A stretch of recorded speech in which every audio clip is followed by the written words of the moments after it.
What's going on, everybody? Happy Thanksgiving. I recorded this a couple of days ago because we are gone for a soccer tournament. But I wanted to spend Thanksgiving and spend some time talking with my dad. You know, one of the whole points of Thanksgiving is to get together with family and to just kind of talk, spend time together. And though I won't be able to do that today with my dad, I was able to do it a couple of days ago.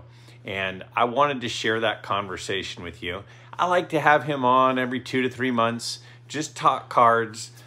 In the past, a lot of you have asked questions and comments about things that you wanted to hear him talk about. I had some questions I wanted to ask him.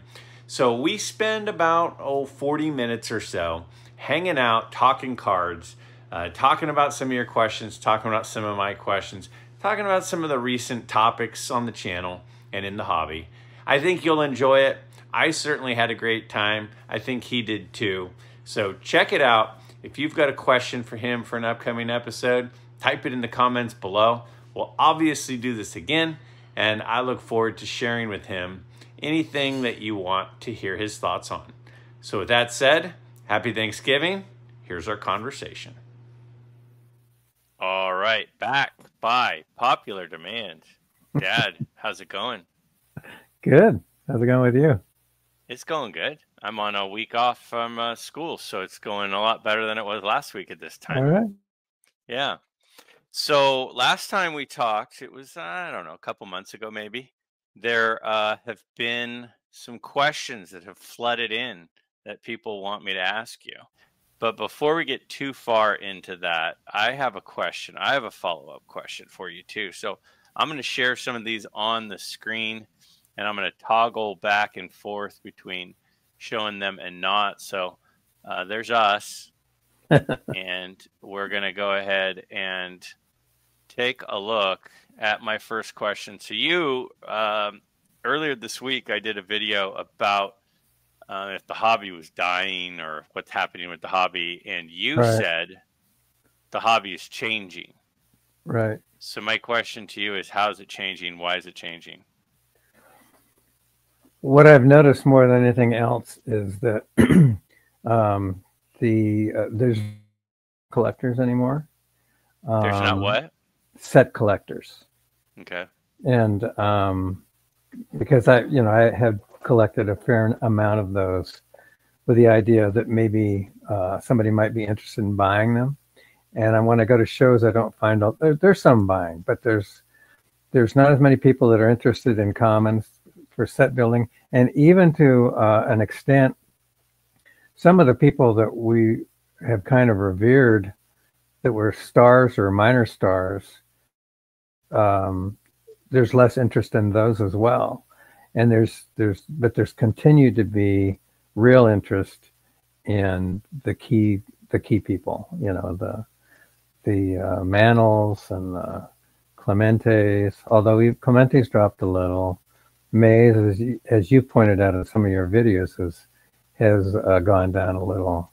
But their earliest cards of those star people are holding pretty steady, and I think that's the lion's share of collecting seems to be player collecting rather than set collecting. Why do you think that changed? Because it changed when you were building sets years ago. There were a lot of people building sets. Right, there were. Now people don't seem to be building sets. Why do you think that is? Well, I might be just throwing spaghetti at the wall trying to figure out what sticks, but it seems to me that the people that are opening newer cards, all they want is the star cards too. And I think that's filtering down. Whereas like a guy will pay a fortune for a box and literally throw almost everything in the garbage can because he considers anything else worthless. And I think that may be filtering its way down to vintage collectors as well. You know, if people want to show off their collections, people want to see their Hank Aaron's and their Willie Mays, and they don't care that much about Bill Skowron or even a great player like Jim Bunning. I mean, here's a guy whose rookie card is like super cheap, great player, senator, U.S. senator, and yet you can get a really nice card of him, even his rookie card, really cheap. So there's a lot of times where I think about that too, and I'm like, come on, a Jim Cott rookie card in a 5 is $34. What's going on? right. But then I go, well, I'm not buying it for $34. And if I went to a show and saw, a Jim Bunning rookie card for $50 that was in good condition, I wouldn't buy it either. So I think I would. Would you? Yeah, I think so. I mean, I would buy that card if I could find it like for $50 for sure. But I think it's still higher than that. I think that it's still 75 to 125 for a nice one. But if I saw it for 50, I would buy it in a heartbeat. Now, we were talking a couple of days ago about, the recent video I did about cards under $50 and how you can get a nice looking Clemente, 66 Clemente and a 4 for $42 or something, and a Maze 60 All-Star that looks pretty decent for, I don't know, $50 or something. Why do you think that's happening? The shift seems to be more the golden era 50s that people are flocking to. For some, it's the same thing I'm flocking to. So I mean, I know why those feel good to me, because there were cards that were before the cards that I ever had. I mean, I had my original. My collection stage went from trying to put together back the cards that I had when I was a kid, and then after I had them for a long time, I wanted something different. And the cards that seemed cool to me were the ones before the years that I collected, 51 through 57 kind of things. They started having an appeal to me. And I think people when they get saturated a certain thing, they tend to go older. And I don't think that the 60s and 70s has near the appeal that the 50s do. I don't know for sure why that is. You would think as people get older, they'd go back to their original collecting area and would be collecting those because they'd want to recreate them. But the shift definitely seems to be earlier and earlier. Do you remember when you were collecting and you'd go to shows and you'd start seeing the same dealers and the same collectors and stuff at the tables? Do you remember a lot of guys doing like player runs? Like, I'm going to get all of the Hank Aaron cards, or I'm going to get all of the Hall of Fame rookie cards. Like, what do you remember other collectors in, we'll say, 1994? What were other vintage collectors going after then? Well, one of the things about me is I'm very focused, and I tended to focus in what I was doing and not pay much attention to what anybody else was doing. So I don't know if I'm a good resource to answer that question. I saw people buying star cards. I didn't see, I mean, I would go through the comments, but it wasn't like I was shoulder to shoulder with other people going through the comments too. It seems to me like at that point, there were a lot of people buying more star cards than other things too. So maybe that hasn't changed, and maybe it's just that we're more in tune with people collecting the star cards, or do you think it's changed? Well, I mean, like we said before, there's definitely less people trying to put a set together. Harvey Schmaltz was a reserve second baseman for somebody. Nobody cares about his card. Yeah. Now, at a time when they're set collectors, that's a hole in my set right there. I remember when you were putting together your 59 and 60 set. I remember a few of the cards being kind of bigger cards that now it seems like are very affordable. And some of the ones that come to mind, and you correct me if I'm wrong, but the Ford Frick card. Right. In that 59 set. That card was kind of a bigger card at the time, is what I remember. I remember the Mantle Boyer being kind of a little bit of it, not a huge card, but big-ish card. I Right. remember the Symbol of Courage Roy Campanella card being a little bit of a bigger card. It feels like those three cards, I'm just throwing three off the top of my head out there.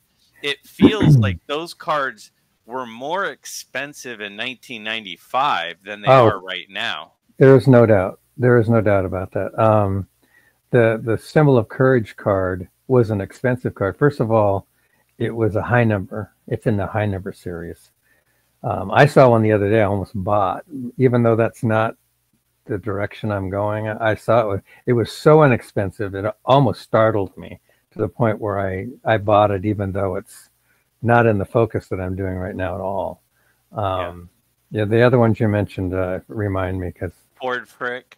Ford Frick is the #1 card in the 59 set, and of course was notoriously poorly centered, and because it's the #1 card, would be beat up all the time. If you could find one anywhere near decent, you could get it, well over $100 for that card. Or if it was, well, it was when I started doing it first, there wasn't grading, but a nice one would be really expensive. And I haven't seen that card lately much, but if I did, I would imagine it wouldn't be that bad compared to what it was.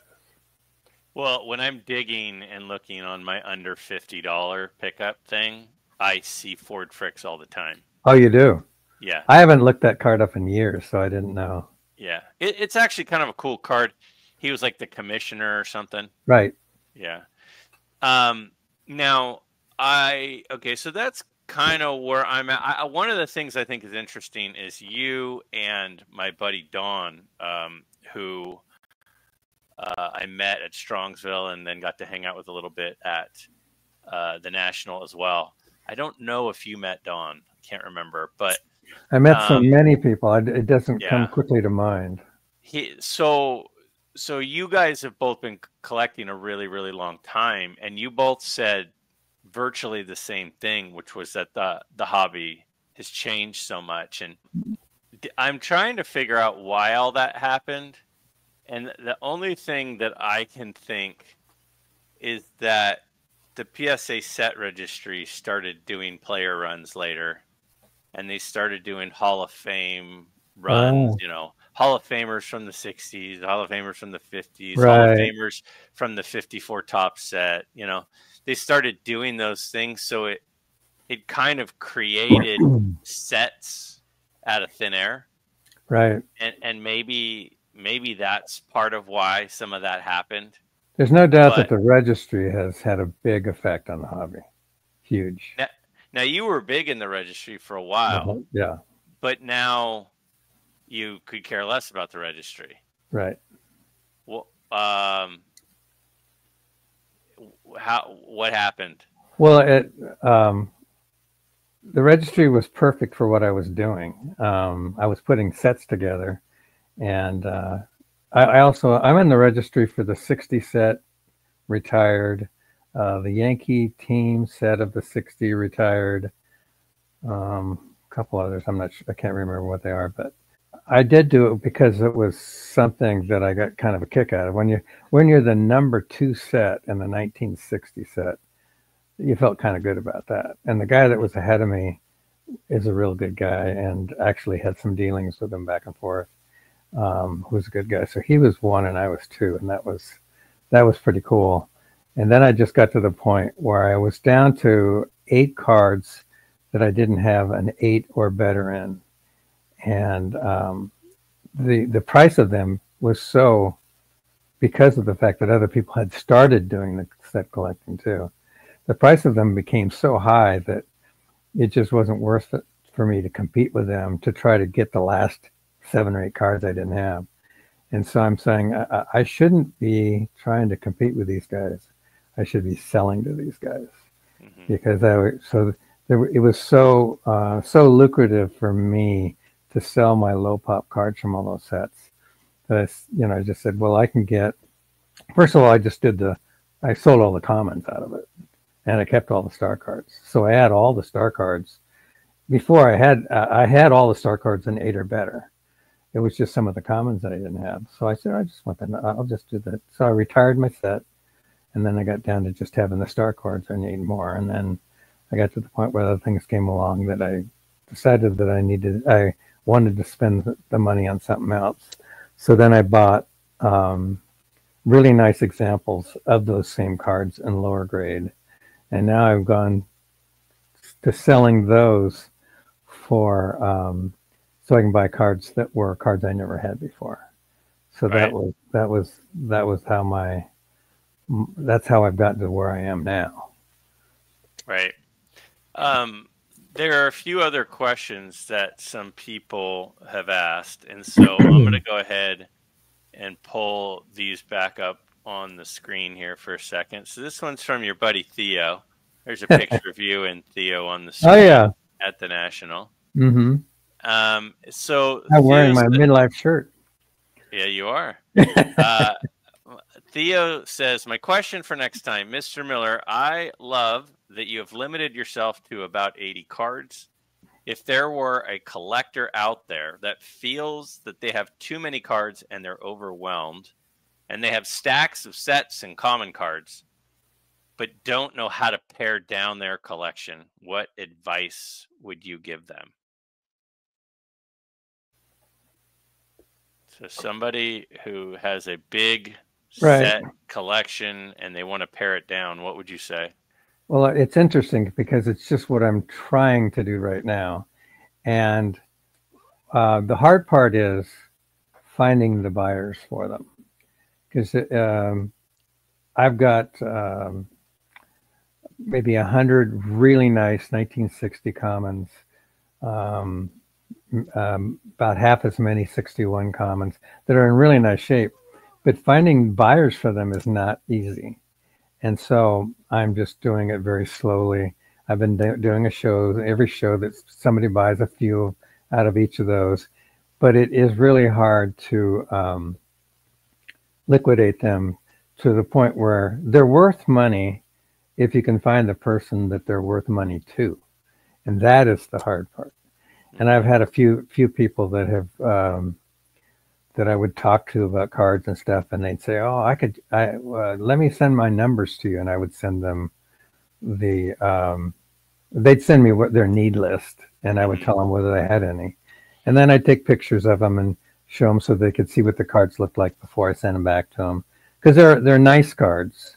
Some of them I had bought on Whatnot at good deals, but the reason I got good deals on Whatnot is because nobody was watching that day that needed that card for their set. So the hard part is finding the person that needs the card that you have that's really a valuable card to relatively small group of people maybe. So that's other than commons. He mentions common cards and stacks of cards. So what about some of like the star guys like Warren Spahns and Whitey Fords and, guys like that? Do you think that if someone's trying to liquidate them, do you think the best move is to like send them into SGC and get them graded and then try to sell them? Or is it to just sell them raw? Or what would you recommend to somebody in that situation? Well, if you're selling them online, you probably have to get them graded. And the problem is it has to be cost effective to grade them. We were talking about the 55 Yogi Berra. I bought that because, number one, I think it's a cool card. And I sent it into grading depending on, I thought it was an acceptable card for my collection. And I thought, well, if I get it graded and it grades high, I'd probably sell it and try to find a nice one like it in a lesser grade that the grading company made a goof on. So let's go back to Theo's question, or my question as a follow-up to Theo's question. So if you have star cards or minor star cards that you want to sell and you're going to sell them online, you were talking about whether it was worth grading them to try to sell them. Yeah, it just comes down to the fact that if grading them gives you more value than what the cost of the grading was, and you have to evaluate. You can figure that out by looking online and seeing what nice raw ones go for, and what reasonably nice graded ones go for, and then you can see whether it's cost effective to get it graded. You also have to take in consideration, oftentimes the card's going to grade probably one grade lower than you think it should. So that you have to factor that into the analysis as well. So there's a lot of things. I have some really nice minor stars and stuff that I just said, cost effective wise, it doesn't really make sense for me to grade these. And that way, and then, and my way of selling rather than selling online, take out of it for selling online is just makes it, you pay for the grading, you get the hunk taken out, and then you've got the shipping that's never really works out very well. And it to me, I think that I've got a nice group of cards that I can do shows with. And I love doing shows. They're just, it's the gas because everybody's just talking cards. Everybody's happy. Everybody's in a good mood. It gives me something to do that's fun. So I'm pretty much going to be doing mainly selling, unless I meet somebody that says, hey, I'm putting together a 59 or 60 set and I need like half of them, and you know, and they can contact me and I can sell them the ones that they need from their set. That way would be that would be the ideal way. But other than that, I sell enough out of those to pay the table fees, and then I have a good time talking sports with people. And once in a while, somebody will come up to me and hand me something that I think is a good deal for me to purchase, and that's fun to do too. So card shows have fun. I've done 4 this year, and they're fun. All right, next you met Adam from Vintage Sanctuary at the National. He's a great guy. And in the last video, you had mentioned what somebody had asked about your next Grail card, and you had talked about your 56 tops was a mantle you really wanted, and you got that. And then you said the next one that you wanted really bad was the 53 tops, and you got that. And then we talked about, well, what would the next one be? And we talked about a few different cards, one of which was the 51 Bowman Mantle, the rookie card. And so Adam's question is, what do you think about the 52 Bowman Mickey Mantle? Please disregard if you already have one, as a potential Grail card to purchase. Do you like the 52 Bowman Mantle more than his 51 Bowman? Would you ever consider a Bowman Mantle run? How cool would that be? Just jump in on the bandwagon of encouraging you to spend money on big cards. So how would you... I do really like the 52 Bowman Mantle, and that's one I would consider. If I had a Grail list right now, the Red Heart Mantle would be on that. You know, you've talked to me about, oh, you need to get a Babe Ruth card. You know, I think I'd rather have those 2 cards than I would a Babe Ruth card that's in a 2. I could see that. Yeah, Mantle's my guy. And so that is a possibility. I don't know how much those go for. I haven't really investigated them, but I've seen them a little bit lately, and I'm going like, that is kind of a cool card. So yeah, I really like the Red Heart. So that's something that I would consider as well. But I think I made out for fun Grail card list for the next National. And the Grail card that I had listed was the Red Heart Mantle. Oh. Yeah. And well, there you have it, everyone.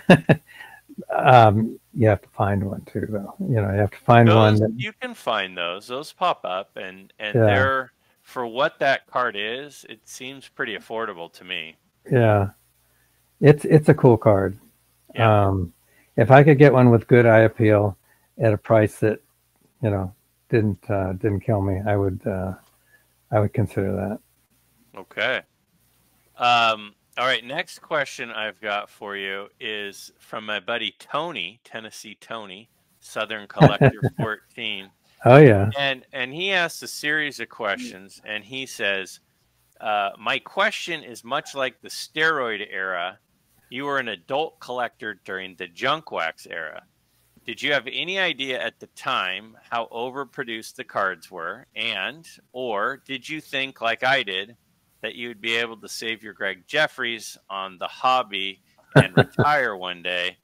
And then the second part of the question is, do you think today's modern cards are the junk wax era part 2?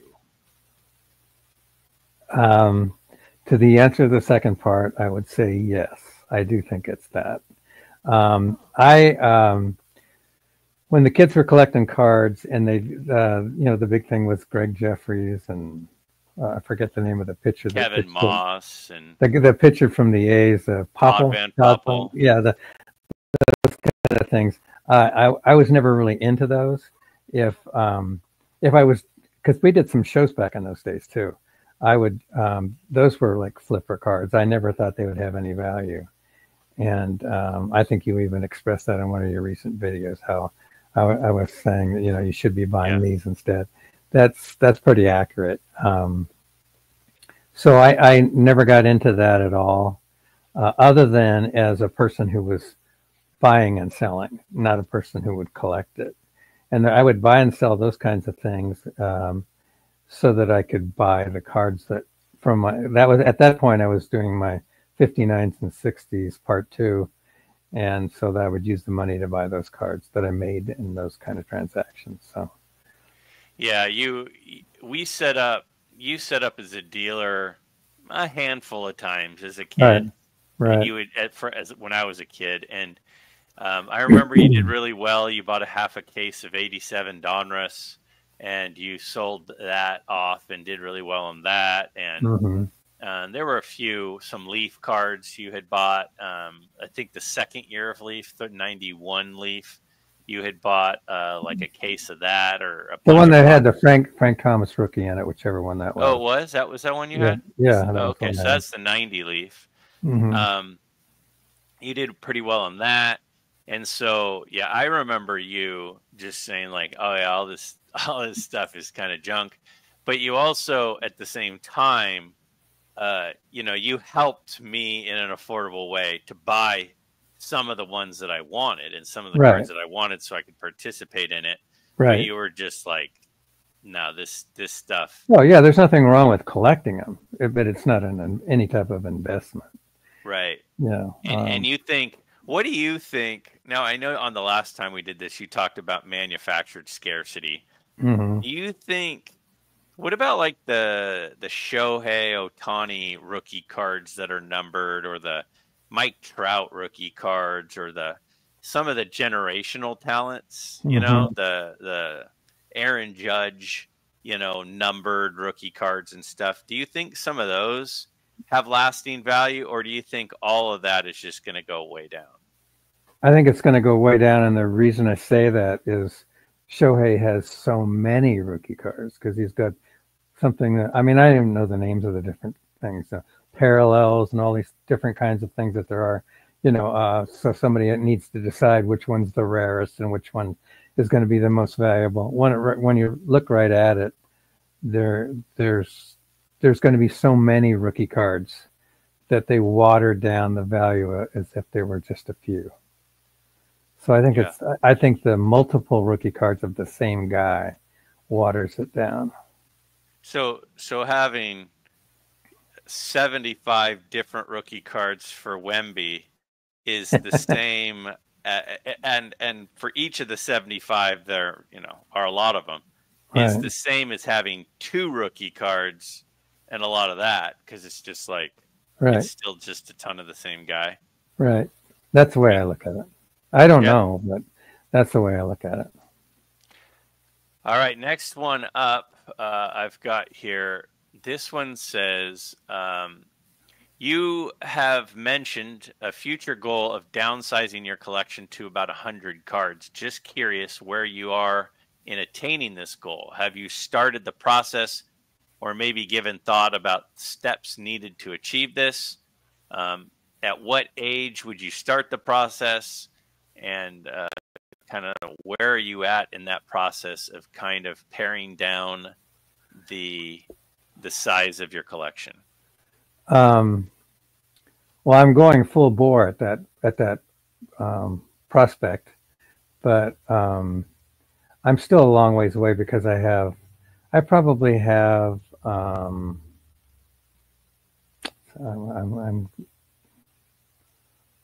I probably have maybe 1,000 cards that I would like to liquidate, and about 20 cards I'd like to add.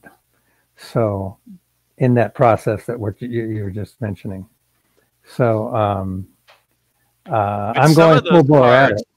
But some of those 1,000 cards were never purchased with the intent of being part of your collection. Like, right. if we go back, say 3 years to your collection.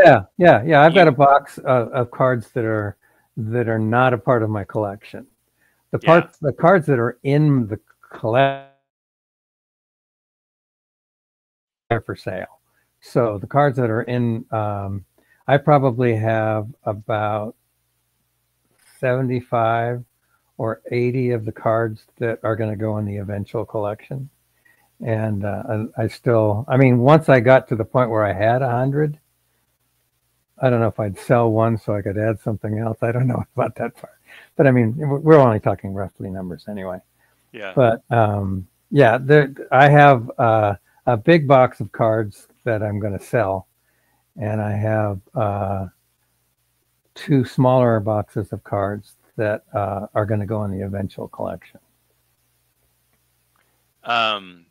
Yeah, it seems to me like you're making progress in paring it down. You're selling. You used to have about a page of all of the Golden Age Hall of Famers. You'd have, a page or so of Al Kaline, a page or so of Clemente, a page, and you've been whittling that down. But I'm limiting myself to, unless it's Mantle or Mays and maybe Ted Williams, I'm going to limit myself to 4 cards of the Hall of Famers that I want to have an eventual collection of. I might have a little more in the Yogi Berra department too. Yes.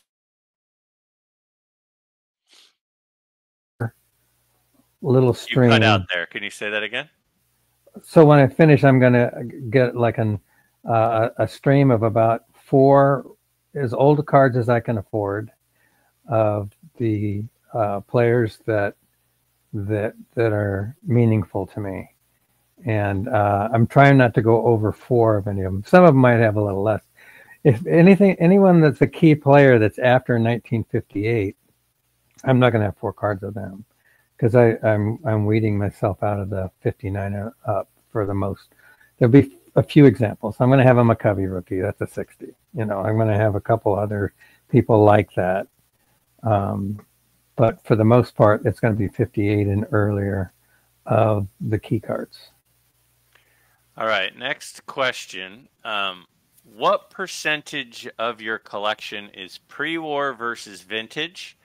Do you ever miss the days of the Beckett Price Guide playing an integral role in determining the value of cards, or do you prefer how now it's more eBay comps and things?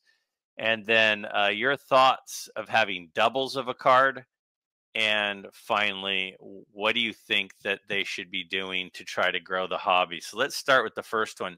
Pre-war versus vintage. How would you break down your collection? I have 0 pre-war. Why? I would like to.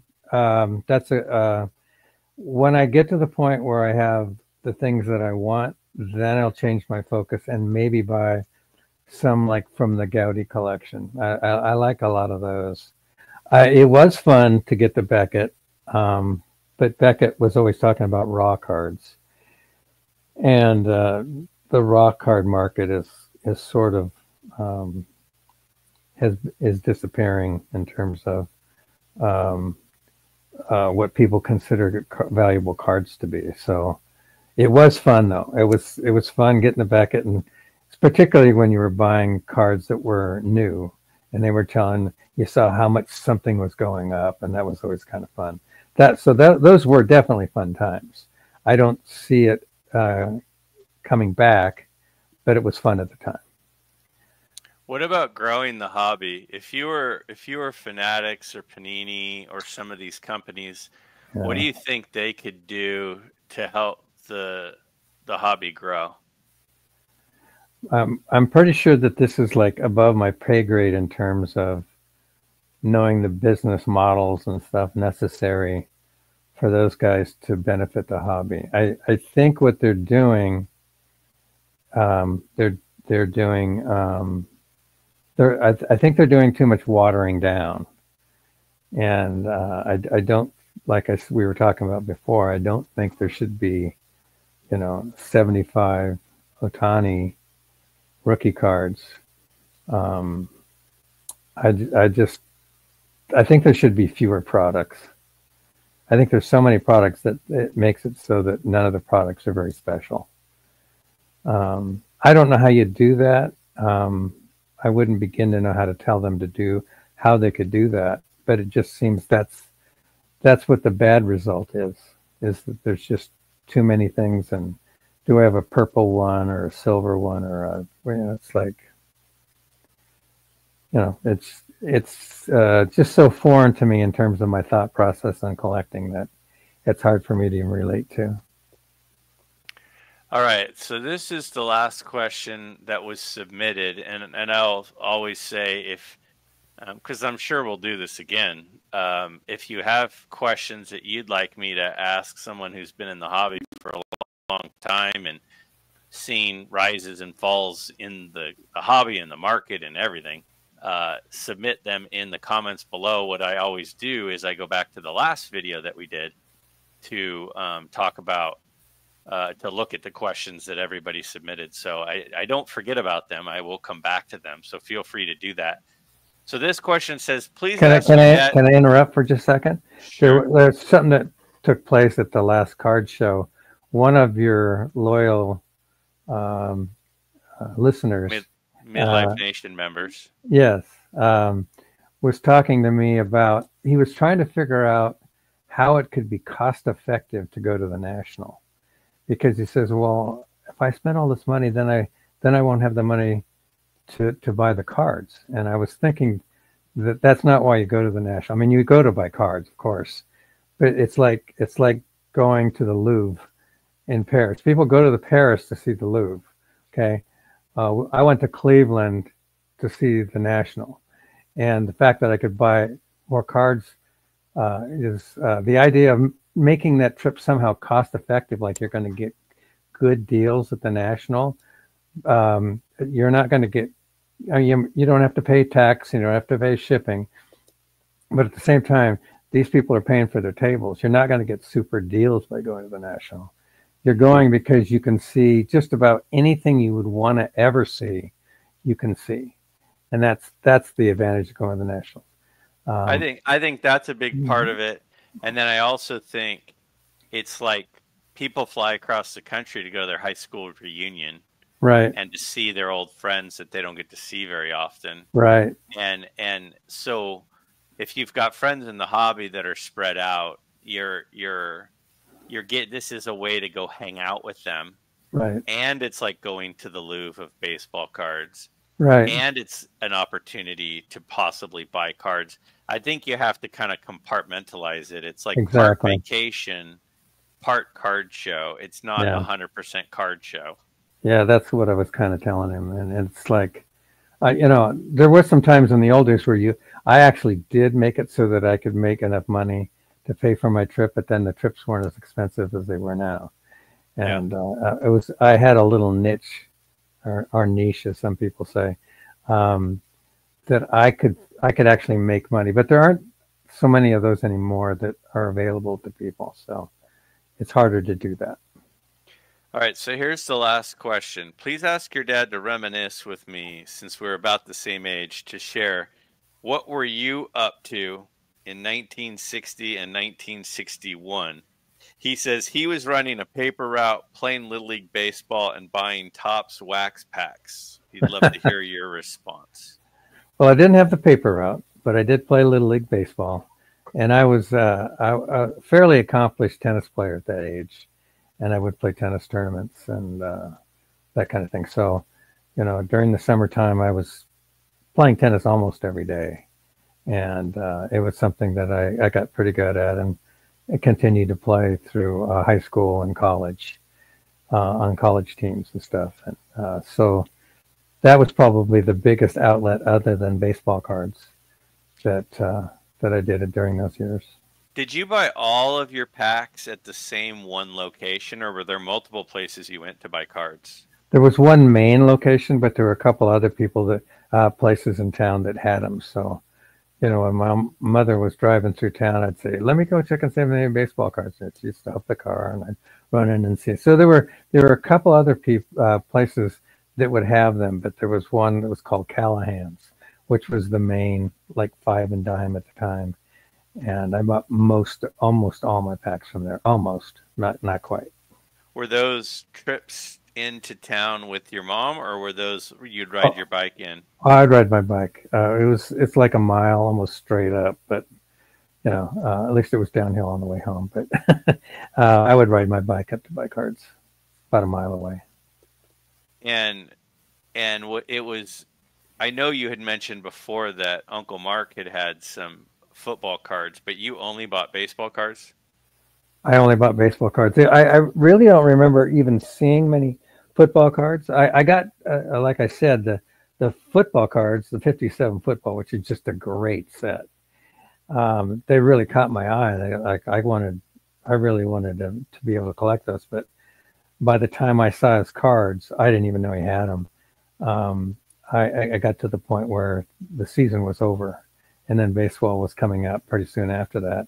And so I started buying those. But now, when you were buying baseball cards, what would you do with them? Would you put them in team sets with rubber bands, or would you put them in number order?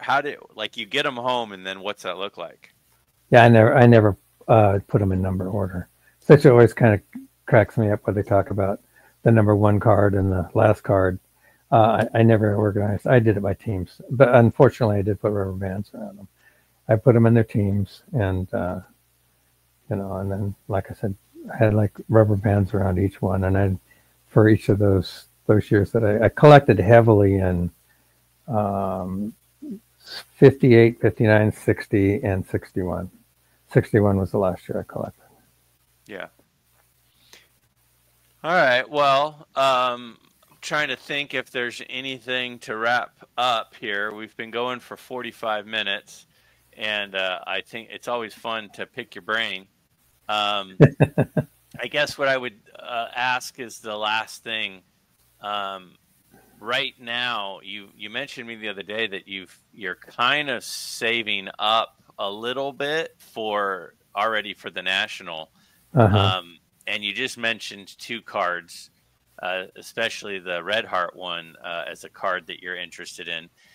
Between now and the National, if you were to just throw out 2 or 3 cards you think you might buy before the National, what would the 2 or 3 cards be that you think you might buy before? 53 Page. Okay. 57 Mantle.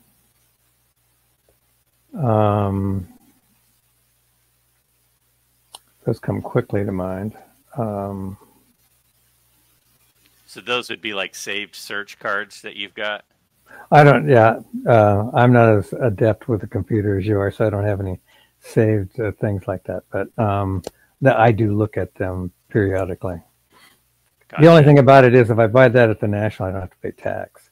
And if you're buying $1,000 card, then I'm saving $80 by,